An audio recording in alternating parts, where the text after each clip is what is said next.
Hello everyone, स्वागत है आपका ईएमएस क्लासेस में। दोस्तों, आज का जो लेक्चर है वह है मेंडल के नियम से रिलेटेड और जो आनुवंशिकता जैव विकास है उससे रिलेटेड आपको ये लेक्चर मिलेगा।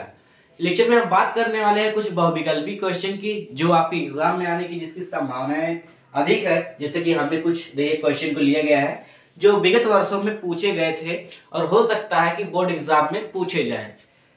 तो जो हमारा क्वेश्चन है, जो पहला क्वेश्चन है, देखिए आपको क्वेश्चन को समझना है और क्वेश्चन के बारे में यदि कोई डाउट आता है तो वो आपको कमेंट बॉक्स में लिखना है। ये आपका काम है जो आपको करना है कि क्वेश्चन को समझना है और क्वेश्चन के बारे में जो आंसर है उसको भी समझना है और जो आपको डाउट लग रहा है, जो गलती है, उसको कमेंट बॉक्स में बताना है। ठीक है, तो चलिए अब चलते हैं क्वेश्चन की तरफ।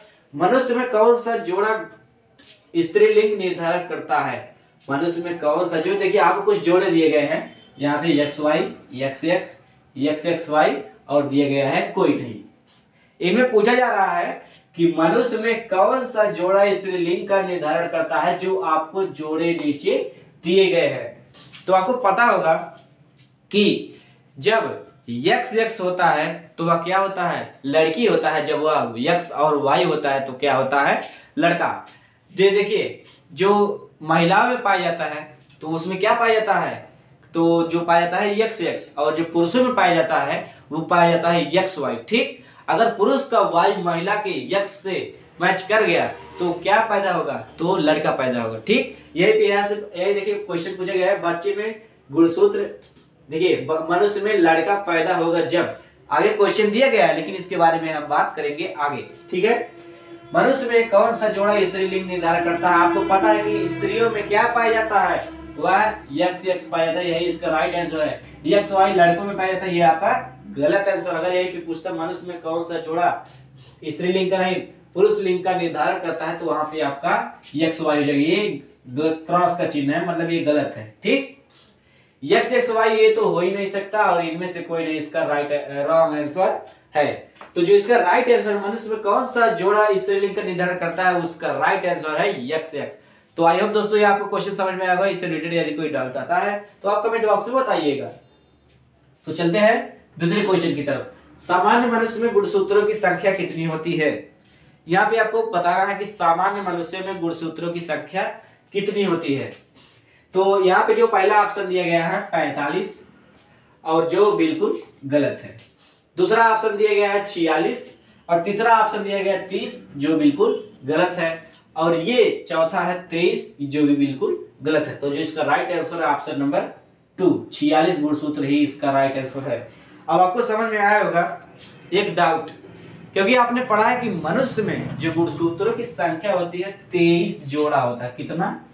23 जोड़ा या जोड़ी। ठीक, यहाँ पे 23 तो दिया गया है लेकिन यहाँ पे एक सिस्टम दिया गया है कि गुणसूत्रों की संख्या टोटल पूछ रहा है, ये नहीं कि मनुष्य में कितने जोड़ी गुणसूत्र की संख्या पाई जाती है। अगर जोड़ी पूछता तो यहाँ पे आपका जो है 23 वाला सही रहता। ठीक, तो इसमें संपूर्ण गुणसूत्र की संख्या पूछा है कि इस मनुष्य में कितने गुणसूत्र पाए जाते हैं। इसका राइट आंसर है 46।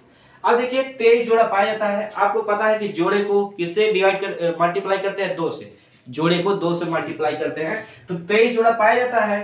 यहाँ पे जोड़ा है, जोड़े का मतलब 2, तो 23 का गुणा अगर हम 2 से करा देंगे तो 3 दूनी 6, 46 आपको प्राप्त हो जाएगा, जो कि ये आपका राइट आंसर है।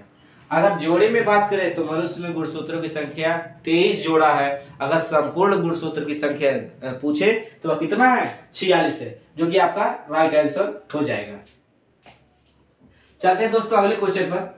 जो अगला क्वेश्चन है कह रहा है कि मनुष्य के शुक्राणु में ऑटोसोम्स की संख्या, मनुष्य के शुक्राणु में ऑटोसोम्स की संख्या, और जो इसका पहला ऑप्शन है 22, जो ऑटोसोम की संख्या है शुक्राणु में 22 गलत।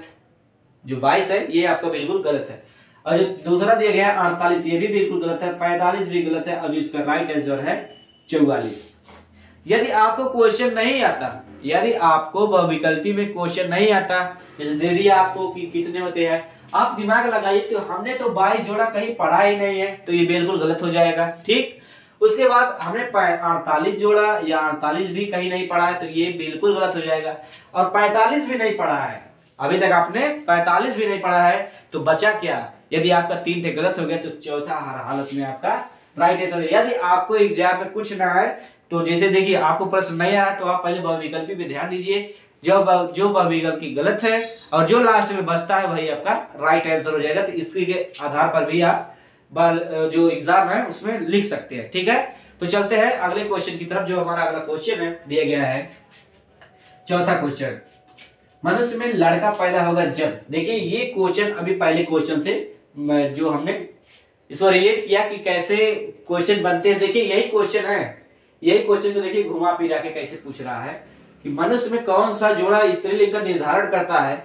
और इसमें पूछा जा रहा है मनुष्य में लड़का पैदा होगा जब बच्चे में XY गुणसूत्र हो। ठीक, पहला ऑप्शन, पहले आपको ऑप्शन को सही से पढ़ना है उसके बाद उसका जवाब देना है। जो दूसरा है बच्चे में XX गुणसूत्र हो, और जो तीसरा है ये दोनों और इनमें से कोई नहीं। तो हमें पहले देखना है कि बच्चे में XY गुणसूत्र होता है, बच्चे में जब XX गुणसूत्र होता है। हमने आपको बताया जो स्त्री होती है उनके जो गुणसूत्र होते हैं वो XX होते हैं और जो पुरुष होते हैं उसमें XY। तो यहाँ पे बात किया है बच्चे में, ठीक, और बच्चे तो सभी होते हैं। अब लेकिन यहाँ पे जो है आपको बताया है कि लड़का, मतलब जो बच्चा है, जो बेबी है वो लड़का है, तो इसके लिए कौन सा गुणसूत्र होगा। तो इसका जो राइट आंसर है ऑप्शन नंबर 1 XY होगा, क्योंकि स्त्रियों में XX पाया जाता है। तो जो इसका राइट आंसर होगा बच्चे में XY गुणसूत्र होगा, यही इसका राइट आंसर है। तो दोस्तों चलते हैं अगले क्वेश्चन की तरफ। पांचवा क्वेश्चन है यदि किसी बच्चे में 47 गुणसूत्र है तो उसे किस रोग का संभावना, तो उसमें किस रोग का संभावना हो सकता है। ठीक है, किस रोग का संभावना हो सकता है, यहाँ पे पूरा लिख लीजिए, किस रोग की संभावना हो सकती है।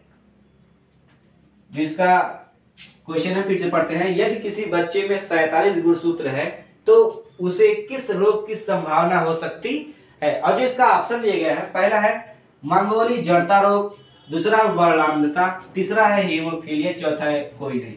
ठीक, तो आपने पढ़ा होगा कि मानव नेत्र में वर्णांधता और हीमोफीलिया आपने पढ़ा होगा मानव नेत्र में, लेकिन ये पाठ जो है मानव नेत्र से रिलेट नहीं कर रहा है। और कोई नहीं ऑप्शन को छोड़ दीजिए, जो इसका राइट आंसर हो जाएगा मंगोली जड़ता रोग। यदि बच्चे में 47 गुणसूत्र है तो उसको मंगोली जड़ता रोग हो सकता है, होने की संभावना हो सकती है। जो इसका राइट आंसर होगी मंगोली जड़ता रोग। तो छठवां क्वेश्चन दिया गया है, डीएनए अणु में पाया जाता है, डीएनए अणु में क्या क्या पाया जाता है। आपका जो वर्क है आप डीएनए का फुल फॉर्म कमेंट बॉक्स में लिखिए, जैसे आपका जो है प्रैक्टिस हो जाए। ठीक, आप डीएनए का जो फुल फॉर्म है उसको कमेंट बॉक्स में लिखिए, और कमेंट बॉक्स में लिखते ही आपको वो अच्छे तरीके से याद हो जाएगा। ठीक है, तो डीएनए अणु में पाया जाता है पहला एडेनिन ग्वानिन, ये गलत है क्योंकि उसमें 4 पाए जाते हैं। ये भी गलत है, 2 पाया जाता है। इसमें देखिए एडेनिन, थायमिन, ग्वानिन, साइटोसिन, ये कोई क्रम नहीं है, तो ये भी इसका रॉन्ग आंसर है। जो लास्ट में बचता है यही इसका राइट आंसर है। जोड़े में पाए जाते हैं एडेनिन, ग्वानिन, साइटोसिन, थायमिन।